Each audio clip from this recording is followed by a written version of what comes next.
இந்தியாவோட நிலைப்பாடு என்னன்னா, அது படிப்படியாக தான் குறைக்கணும். அதாவது என்னன்னா, டைம் பீரியட் எடுத்துட்டு குறைக்கலாம் அப்படின்னு சொல்றாங்க. அதாவது ஃபேஸ் அவுட்ங்கிற வார்த்தைக்கு பதிலா ஃபேஸ் டவுன் அப்படிங்கிற வார்த்தைய வந்து பயன்படுத்துறாங்க. அதாவது என்னன்னா, நாங்க நிலக்கரியும் எரிப்போம், ரினியூவபிள் எனர்ஜியும் பயன்படுத்துவோம் அப்படின்னு சொல்றாங்க. இது வந்து தீர்வு தராது. அதாவது என்ன, இந்தியா போன்ற 3ஆம் உலக நாடுகளுக்கு நமக்கு எனர்ஜி தேவை. ஆனா நம்ம அதிகமாக நிலக்கரி சார்ந்து இருக்கக்கூடிய தெர்மல் பவர் ஸ்டேஷன் சார்ந்து இருக்கும். இதனால அதிலிருந்து வெளியேறக்கூடிய கார்பன் டை ஆக்சைடு என்ன பண்ணுதுன்னா, பூமியை சுத்தி தேங்கி நின்று ஒரு படலமாக இருந்து பயங்கரமா ஹீட் ஆகுது. ஓசோன் படலத்தை வந்து எப்படி நம்ம ரெஃப்ரிஜரேட்டர் பயன்படுத்தக்கூடிய வாயுகள் போய் ஓட்ட போட்டு பிரச்சனையை உண்டாக்குதோ, அதே போல தான் இந்த பிரச்சனையும் கூட. கிட்டத்தட்ட அதே போல தான். வேற சயின்ஸா இருந்தாலும் சரி.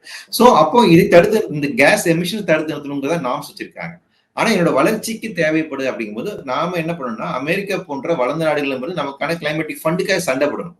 ஆனா அப்படி சண்டை போடாம நாமளும் என்ன பண்றோம், இந்தியாவோட ஃபாரின் கொள்கை, குறிப்பா பிஜேபியோட ஃபாரின் கொள்கை என்னவா இருக்குன்னா, நாங்க வந்து ஒரு பக்கத்துல நிலக்கரியை வந்து விரிவாக்கம் செய்வோம், ஹைட்ரோ கார்பனை விரிவாக்கம் செய்வோம், பெட்ரோல் எடுப்பதை விரிவாக்கம் செய்வோம். இன்னொரு பக்கத்துல ரினியூவபிள் எனர்ஜியை உண்டாக்குவோம். அதை வந்து அதானிட்ட குடுப்போம் அப்படிங்கிறதா இருக்கு. சோ இது முழுக்க முழுக்க ஒரு கார்ப்பரேட் இன்ட்ரெஸ்ட் சார்ந்து இருக்கக்கூடிய நடவடிக்கை தான் தற்போது இருக்கக்கூடிய பிஜேபியினுடைய பாலிசியா இருக்கு. சோ கிளைமேட் பாலிசி அப்படிதான் இருக்கு. இன்னும் சொல்லப்போனா இது ப்ரோ அமெரிக்கானா இருக்கு.